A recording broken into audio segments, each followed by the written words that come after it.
James, 2 weeks ago in Chicago, you said that Andrew Nelson and Brendan Mahon would be available for the start of preseason camp.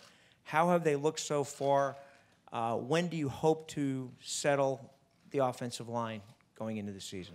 Yeah, they've looked good. I mean, all of our guys that have had challenges that we're working through. It's not like, the doc said this the other day, which I thought was a pretty good analogy. Is you don't go from not running at all to running a marathon. You kind of work your way back into it, and that's what those guys are doing. So they've looked good. I think when you got guys like that are seniors, redshirt seniors, have played a lot of football. They got a lot of maturity.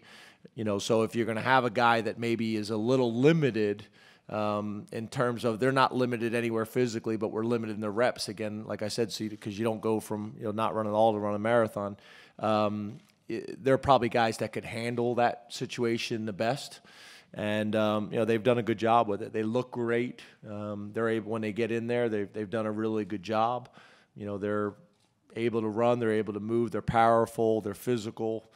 So it's been good for us, but it's not like they're taking the full amount of reps that the rest of the ones are. When do you hope to settle the offensive line? Yeah, I think you hope to settle the offensive line, or when you're in a quarterback competition or any of these different positions, as soon as you possibly can. That's always the scenario, but at the end of the day, the most important thing is let's identify the best 5.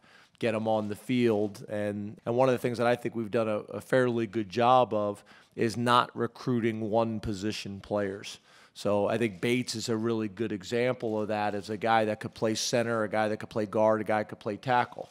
We want to recruit true tackles, and tackles could slide down inside and play guard if you had to. But if you recruit too many guys that can only play center and guard, they're kind of sawed off, kind of short-limbed guys, it eliminates flexibility. So recruiting swing guys inside that are probably more guard, center body types, but have enough length, like Bates, that could move out to the tackle if you had to. So I think that helps us, is recruiting guys that can play multiple positions across the line to create flexibility that allows Matt to get the best 5 on the field. So hopefully sooner rather than later, so those guys can build a tremendous amount of chemistry together. Hey, James.